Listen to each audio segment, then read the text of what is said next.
Good afternoon, good evening, LinkedIn friends, Value First Nation. Welcome to another episode of Value First Data.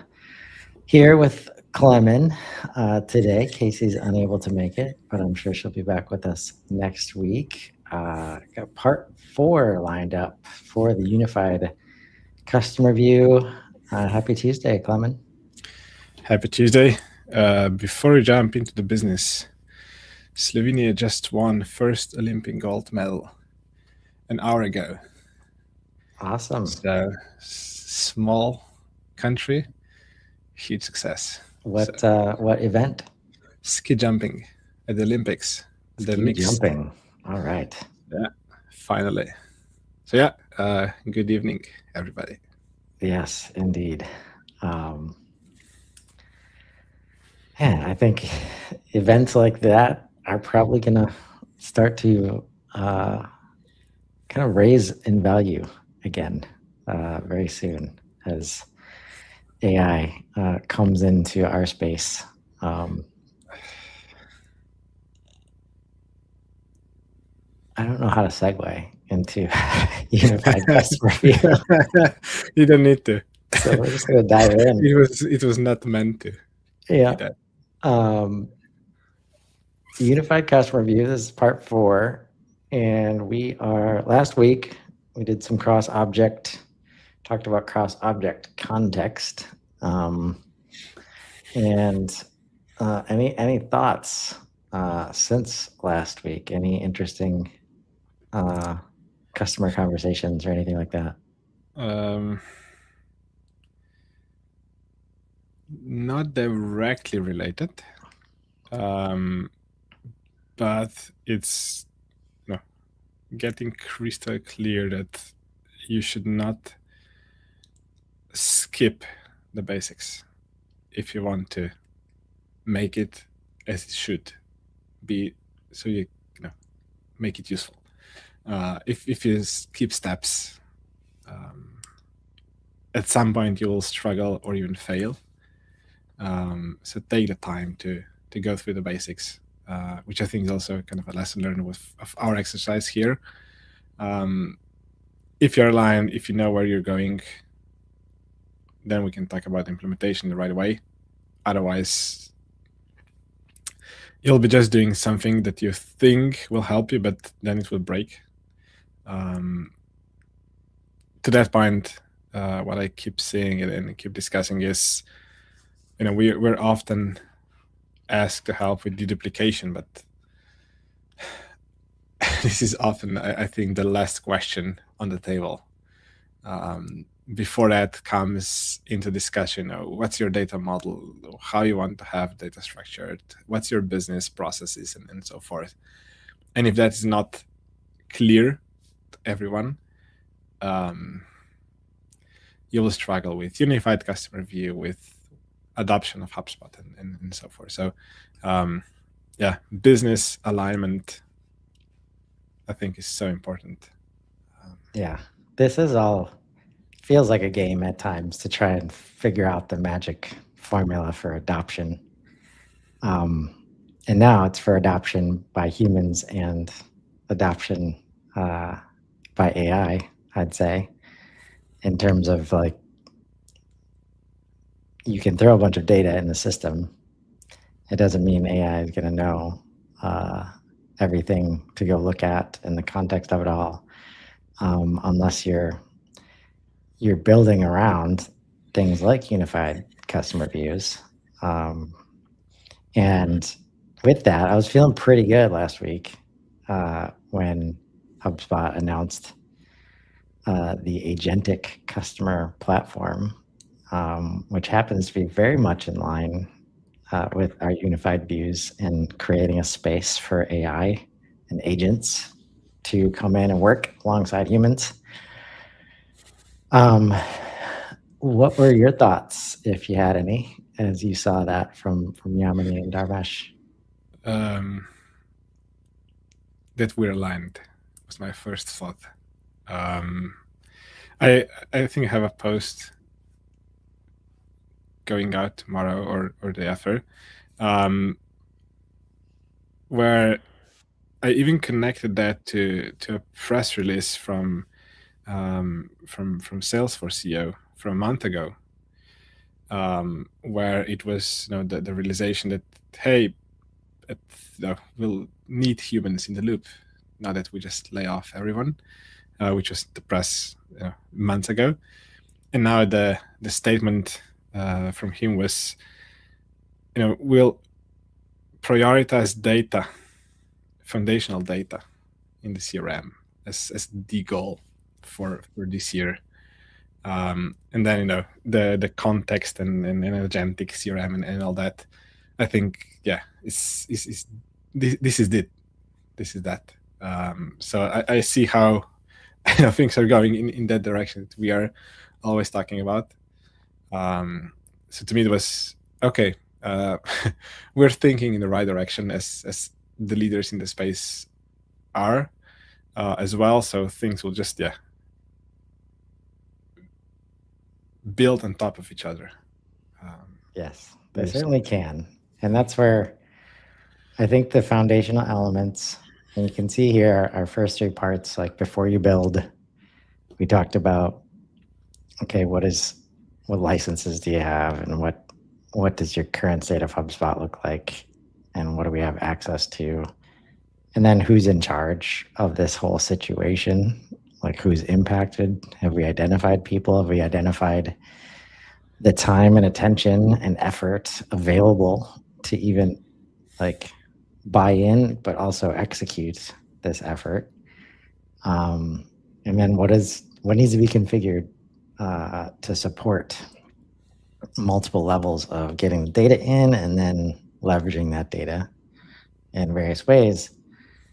And now we're into the validation. And I'm going to be interested here we saw like during the automation piece, right? It's like start to get into the nuance of is this a score? Do we actually need workflows for this thing? Is that the right way to do it? Are we notifying everybody about everything? Validation is often about it says verify that all foundation elements are working correctly. Run through these tests to catch any configuration issues early. I think I'm probably going to get what I want in the next couple sections, but I think in most cases we end at this one, right? Especially if IT is in charge of this journey. It's like, is it working? Like, yeah, I can input data, but it's not helping me do my job. Kinds of conversations happen. So when we look at all validations tests, value path stage is visible on contact records. I'm gonna love this. Of course, value path stage is our, at the very least, partners up with life cycle stages, might replace them in some circumstances. But tell me what visible, let's define visible that leads to being able to check this box off. It should be added to the default all teams left sidebar configuration under the contact information. I'm not sure if you can force everyone's view to go to default. I guess you can. But this is what I think needs to happen here. And it should be, right next to first name, last name, job title, email, phone number, yes, no, if you use it or not, and LinkedIn, which are the relevant communication layers. But right next to that, I put lifecycle stage or value path stage, because this is the important information. You should have it really quickly visible, and you should know where to look at. That's fair, I think. I'm gonna go a little bit further. and saying, is it telling us enough of the story of where the person is in their journey, right? And again, the stages that we've described for Value Path make this easier, just having that stage label. But as an example, if it says life cycle stage customer, right? Like, it tells us almost nothing in terms of relationship information and the story of that individual as it relates to doing business with us. Meanwhile, we have CRM cards like customer lifetime value, that just that alone, if you put that right next to the life cycle stage, right? And maybe it's right underneath the pipeline visual, right? In a moment's notice, you can, like, you have much deeper context to, as we talked about, like from the announcement last week, like context is everything. And it doesn't mean we have to transform a bunch of data. I was talking about snapshots with Maggie Philman from the HubSpot team. And like, do we need to capture all of the all the time to understand full context and create like custom reports and just do all of the things that we're used to doing? Or can we just put the data, in this case, the context, together to create a really valuable like picture so that I'm looking at the record and I have true visibility into what that, person, where they are like in the journey, right? And I think as we think about the word visible, I challenge, folks to think about it in that depth, because leaders will tell you, and this is why they get on board with the unified customer view like very quickly. When they say, I want to see the status of something, they very, very rarely is like a label, like going to sufficiently answer that question. Like, you're going to get immediate follow-ups that say, okay, well, what did they do before now? Like, what do we have planned for them after this? Like, what is our resource requirements based on where they are, right? All this context is going to be asked for. And visibility, when they say, I want to see it, like, they want to understand the data as well. Is that fair? Yeah. I got an email request from one of our customers earlier today, which is, I think, exactly that. We had a quick chat a week ago, them complaining they spent, I don't know how many tens of hours, if not 100 hours, to prepare the board overview of the deal pipeline. And they know they will need to do the same exercise in 3 weeks before the next board. And today we got a request, can you help us build an agent which will just, structure that into 4 or 5 properties in a way that we can just export that. And this is what we need for status. Different properties, one will be just, next steps. It can be a task. Maybe that's enough. Or just, a summary, a one-liner, what it is, previous communication. And this is what you need to make it visible. Yeah, the full context. It's not, I would say you're right, it's not one property. It cannot be. This one property can be a good summary. So then you even contextualize what you see in other properties or in other cards. But all that together should be compiled in a way that it's always clear. And then you don't need hours to prepare the report. You don't need hours to prepare for your next pipeline review with your manager. It's there. You just skim through all the records, is it contact or deal record, wherever you start. But where you are, you should have that context visible, synthesized. AI can do that. Then we get to the first question, which is, do you have the context in the CRM?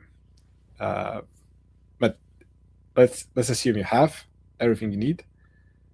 The representation of that is, what you described, Chris.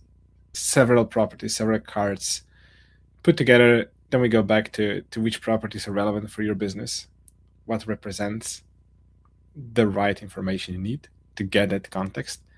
But putting all that together right there in front of the user is when we'll be able to do that. Yeah. And that's right. Like, even if you don't have it,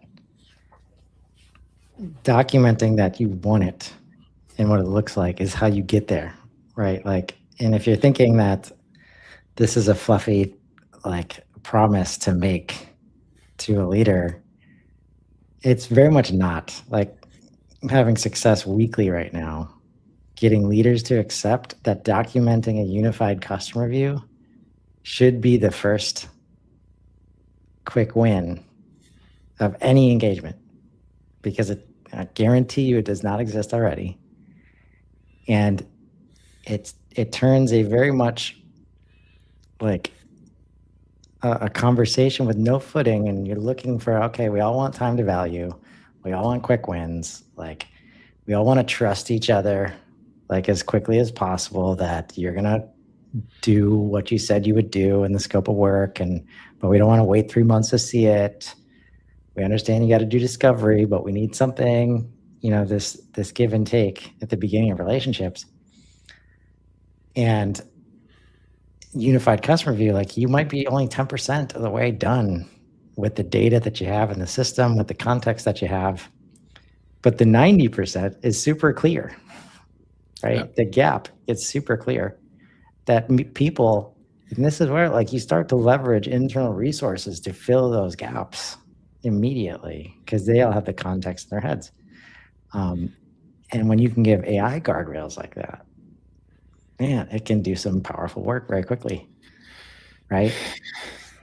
And we just had that discussion. Sorry to interrupt. With the CTO over lunch, where he was saying, AI is now at a point, and cloud code and all that, where if you can clearly define a plan, it will do a great job of the implementation. If you let it just do something, it will not deliver. But if you are the expert providing the plan, then the execution can be super efficient. So yeah. And on the other side of that, if you go property by property, it will also not do a great job, because it doesn't understand the whole plan, and it'll get really focused. Like, yeah, let's do that. Oh, you want that thing? That property doesn't exist. Let's add that in so that I can add that information, right? And this is why this documentation of this outcome, unified view in this case, is so powerful. Because like you said, like that board meeting, those board slides, the outcome is a unified view, right? But it takes everybody working together and having conversations and hours and hours and hours of work to curate that context together to deliver a one point in time unified customer view, right? Yeah. And so when you can position it like that, you get buy-in, very quickly. And it leads to, when you look at the rest of this list, customer relationship status, is editable. We've just, like HubSpot, just kind of detached life cycle stages between contacts and companies. And you've got account health, contact to company association, works. Associations are always like an easy thing. Like, I find that always coming from audits I watch other people do. It's like, oh yeah, we'll just make sure everything is associated right. And it's usually like the 1-to-1 rule. Like, obviously, if there's no contacts associated to your deals, you can't prove you know who the point of contact is or the decision maker or any of that stuff, right? But when you put all that in the context of a single view, it becomes much less complex, where we're asking, we really need the unified view includes their relationships with you as an organization, but also your relationship through them with the rest of their team, right? And when we just say it out loud like that, without showing what it could look like, it's like, man, that's a lot to keep track of. Like, can we build some automation? Can we, when at the end of the day, it's very hard to automate that. And so I was just having a conversation with Trisha Merriam about data readiness, AI data readiness, right? And half the battle is picking the right data to get ready. Yeah. Right. And if you think, like, I think one of the places that's farthest away and would take the most amount of work to be able to say, all right, AI, this is ready. Like, we trust you to leverage it and make sure it's maintained. It's associations, because it's all about relationship management, especially if you're trying to manage outside of contacts, companies, and deals, like a full life cycle of delivery and commerce and financial, right? Like, putting that all together is where the nuance lives. And that's why you have frontline facing employees, team members managing customer relationships, right?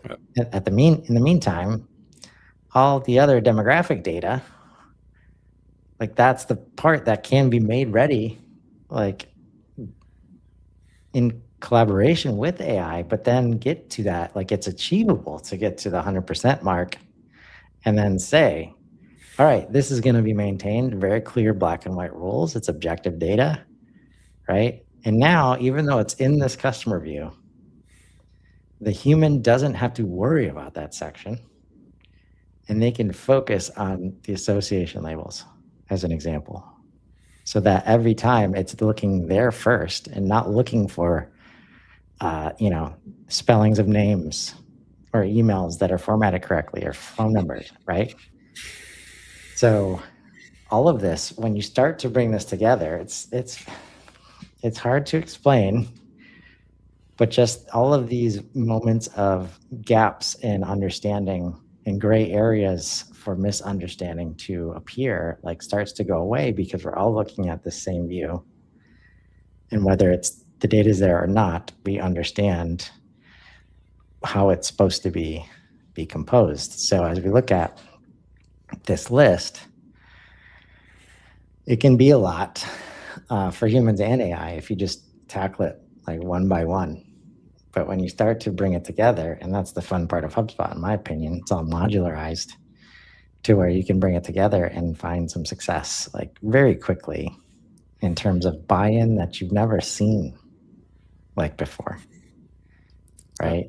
And people will suggest, oh, I can fix that. Like, oh, let me fix that. I'm the one that knows what that relationship is like. So why in the world would I ask somebody who's sitting over in RevOps to manage association labels? Like, you're not even in the relationship, right? So I think that's, like, validation is this page working for the people looking at it? Not, is it representing, data, like, properly? Yeah. And through that validation process, I think you also see the data gaps or all the other gaps which are kind of blocking you to get. So you will validate for your organization what unified customer view is, what you want to see there. You know what is missing to get to that. So then you can work on that in the next phase to really get to where you can say, okay, we have a good overview. Yeah. And I think I say this every week at this point. Like, I'm sorry that the unified customer view seems to be the answer for every question that comes up. Senate asks, lots of companies can barely define stages, let alone talk about progression. How do we help the people start defining their value in this brave new AI world? Put the context together, like in front of them. You don't have to, like we often try to figure out those definitions, like MQLs and SQLs, and like outside of the context of where it makes sense to decide what those things mean, right?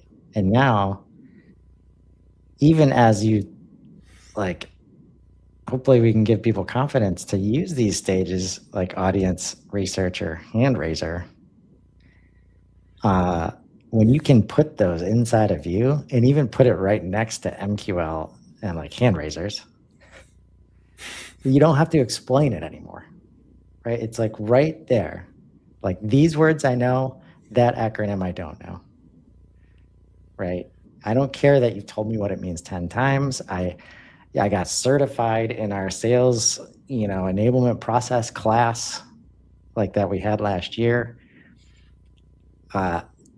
Maybe that's what it meant last year, but it certainly doesn't mean that now based on what you're sending us as a marketing qualified lead. And the moment that like that stuff starts to break down, just trust, like validation is based on trust. Like here, like we have to be able to trust the system, that it's showing us good data, meaningful context when we're looking at this view. Otherwise, we will have to create the unified view outside of the system because we've got to have it to take whatever the next step is, whether that's making the next technical discovery call for a prospect, and they're bringing in their CTO and the other people that we're excited about to get involved, or we're getting ready for the board meeting, right? Like these systems can be built to have all that context ready, like at a moment's notice now with AI. Or as a sales rep, thinking what to do in the next 5 minutes, or getting ready for the call, or whatever the next sales action is. If you have a good unified view, you don't lose time checking the LinkedIn DMs, the transcript call notes, and then your notebook and emails to figure out, oh, that was the relationship I had with John. Now I can follow up with him. Yeah. And as we put these views together, that you can get people to talk about the context in a way that's productive and not marketing versus sales or HubSpot versus Salesforce, or like all the reasons that teams cannot be aligned, right? Because their KPIs don't allow them to be, or because their processes have to be different because HubSpot works differently from Salesforce.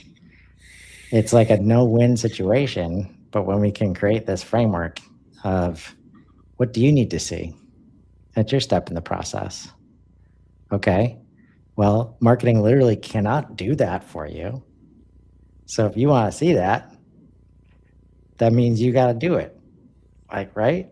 Sales, right? Same with marketing, right? You start to show like, okay, marketing, you say you need all these things.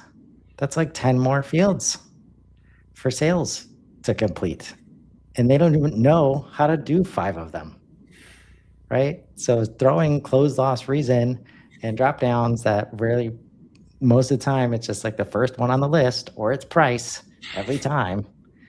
Like you start to see very quickly, okay, in the context of their workflow, I understand now why they're doing it the way they're doing it. We can all together see that sticks out like a sore thumb in terms of being incorrect or not giving us any value at all, the fact that it's filled in, right? And now we can highlight that and act on it like immediately, right? Yeah.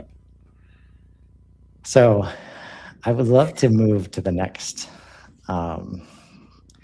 stages here, but let's look at troubleshooting common issues and see how many of them we hit.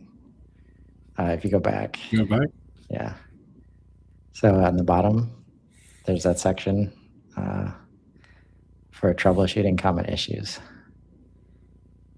Property not appearing, check that it's added to the record customization for that object type. Man. This like, again, folks, like there's so many reasons to take this approach, no matter how many people are on your team, no matter how successful, no matter what point in the process you're at, like documenting this, you will find value out of just taking this moment. Like the amount of times that there is misinformation because we've added a property and 9 out of the 10 people knew about the property and the 10th one didn't, and we all assumed that that person just wasn't adopting the system. Like, and it creates all this animosity. Like this, I've lived through it, folks. I'm not like making this up. Like, make sure people can see what you expect them to see. Association not working, right? This is where the complexity starts to creep in, where instead of managing the system in this, all data governance all the time, all compliance, like empowering people, like with the training to be able to add an association label, right? When they need it in the moment of need, and then make sure we bring it to the next call or next team meeting to make sure it was needed, and now define it for everybody else so that the next person doesn't create the next one, right? Like this team effort to maintain the system, I think, is imperative in terms of it can't just be admin deciding what AI is going to do and then all of a sudden like systems are going to be maintained, right? View not showing data. I don't know if you've ever heard this, Klemen. I can't see the company record that I need to see. I know it's in the system, but I can't see it. Oh, because you don't own it. Yeah, and we're super strict about who can see what. So let's to prevent the mess. Some makeshift processes, workarounds, just so we can see the same records. Or can you tell me who owns that so I can ask them directly? Teams that can't see shared views. This is what validation and verification looks like. Are we sitting in the same room? And you're like, yep, you can see what you want. You can see what you want. All right, and just move down the line. Yeah. Otherwise, all the good work will be just for nothing. Yeah. All right, capability, validation. Your foundation is in place. Now verify that automation is working and teams are actually using the unified view. These tests ensure capabilities are operational.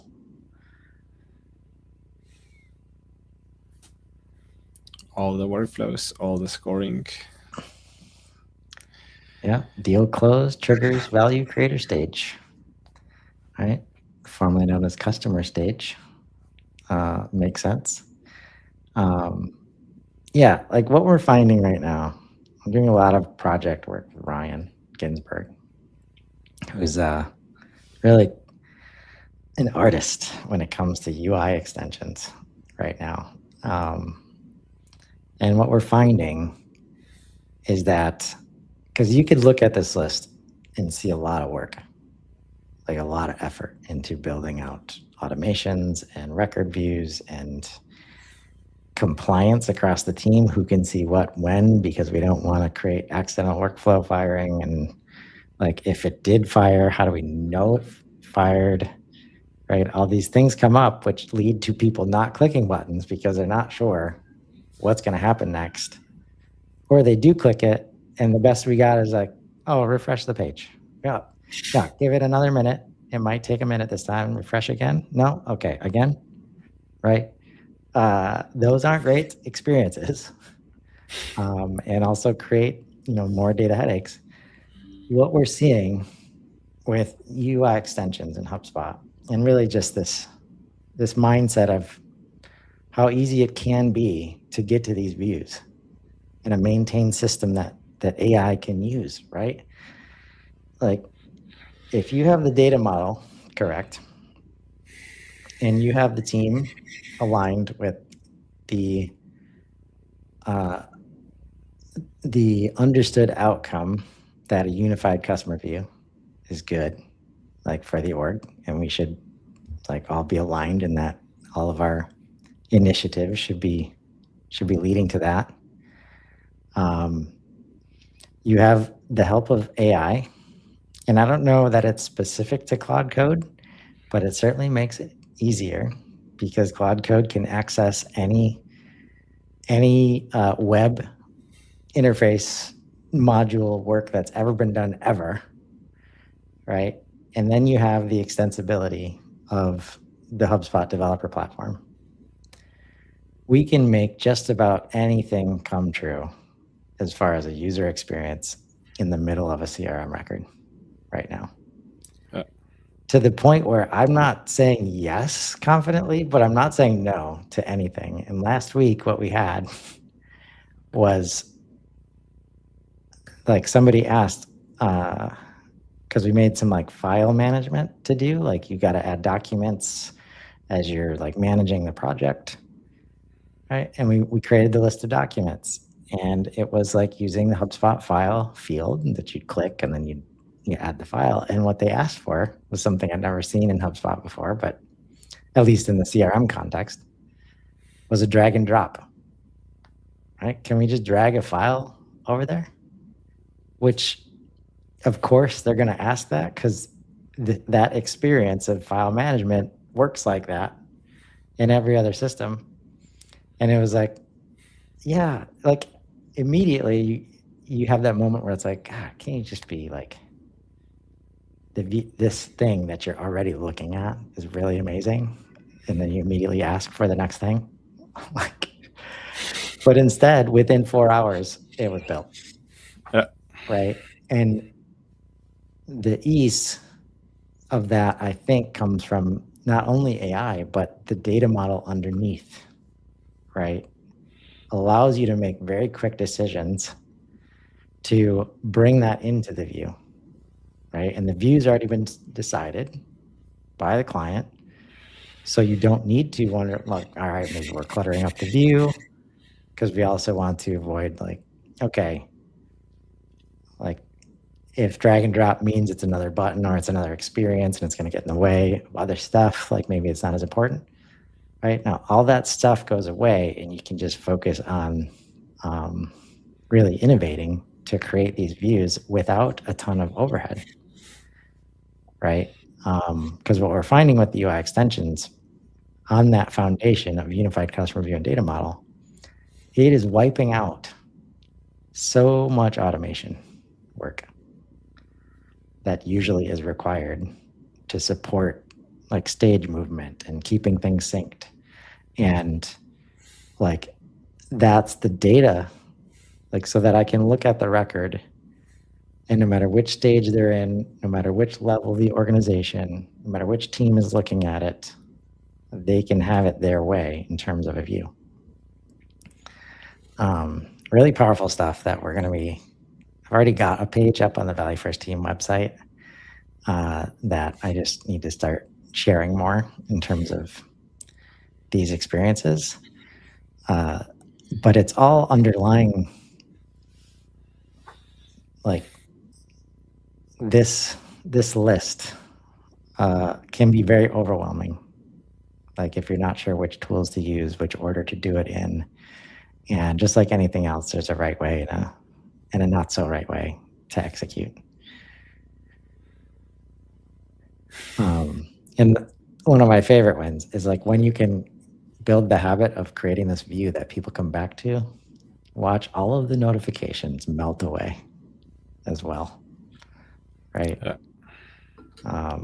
And all of the tech debt that goes into that stuff. And I could just keep going for a long time.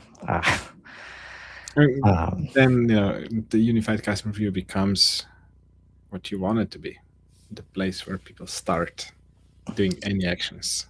Before the call, you go there. Before sending an email, you go there. When you start your day, you go there. And then that becomes habit. And then you start trusting that view. And then the adoption happens. Yeah. And the responsibility and like pride of that view. People, like, all of a sudden it goes from, man, I gotta, these association labels are so tedious. Like, do I really have to do every one? To like, yeah, this one was out. I noticed it, so I fixed it. People who usually aren't asked to maintain systems in this way, because it's easy, because it's just so easy. And it's like wrong to look at it with it not being right. And like the things that like team accountability, all of these are challenging things that when you handle them one by one, it's all things that have gotten in the way of success with HubSpot and similar systems. And the dynamic changes dramatically. So let's see what we got on the next page here. Let's go back and let's measuring adoption success. All right, track these metrics in the first 30 days to gauge adoption.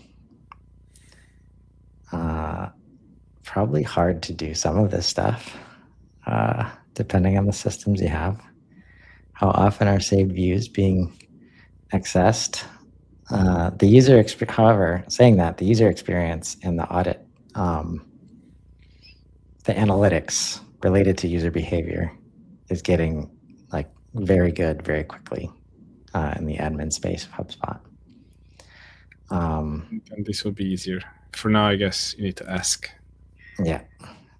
These are the kinds of things like when you're coming at it from this perspective of the team expects a unified customer view, and we did this for you, and we did this for you, and we did this for you. We're at the next call. It's like, hey, does everybody get value like out of that view? It's not, are you looking at the view you're supposed to be looking at? Like, no, it's, hey, are these things like we talked about it last week, agreed, it got done. Are you getting value out of it? Right? Do you still miss something? It will be yes or no. And then if it's no, is that because you haven't seen it yet? Or, right? Or you actually are looking at it and you need something to change, right? So there are ways to get these. Again, this is why I push back on the expectation that the tool, the platform, the software is going to solve all of these things like for you. They just have proven that that's not going to be the case. And the AI is no different. We've got property population, workflow enrollments, notification action rate. That's an interesting one. Do people act on notifications? Again, that's another conversation. We just said you don't need notifications. Right. But sometimes people will ask for specific ones, right? And it's going to be hard to see, like, okay, did you open the notification emails? Did you click on it? Right? Now it's another conversation where it's like. That goes back to last week's discussion and kind of my point of view for notifications.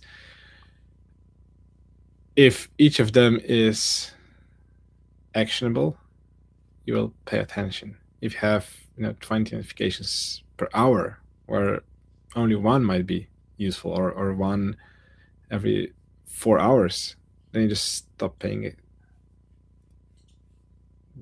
the attention. But if you have 1 or 2 notifications per day, where this is, hey, you need to act now, then yes, those notifications will be acted accordingly. Indeed.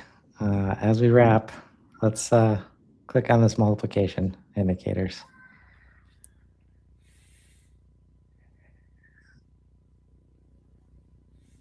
All right, this one gets its own session tomorrow. Because I think these are all of the true, these are the moments where it's like, oh, can we do this too? Now, like those questions that you get where you know that people are bought in, they're clearly using the system, or else they wouldn't be asking things like that. And I think this is worth a deeper dive on its own. And spoiler alert, it's based on trust. Like, you've got to find a way to get everybody on the team trusting in the data, in the system, and that everybody else is using it. And it's a journey, but when you get there, it enables most of the goals that most teams have as it relates to these systems and now AI being leveraged in that way. So, yeah, good way for next week. Yeah, that'll be a fun one to have with Casey, as I'm sure she'll be back. And until next time, we hope everybody has a great week. Thanks so much, Have a good Klemen. one. Thank you, Chris.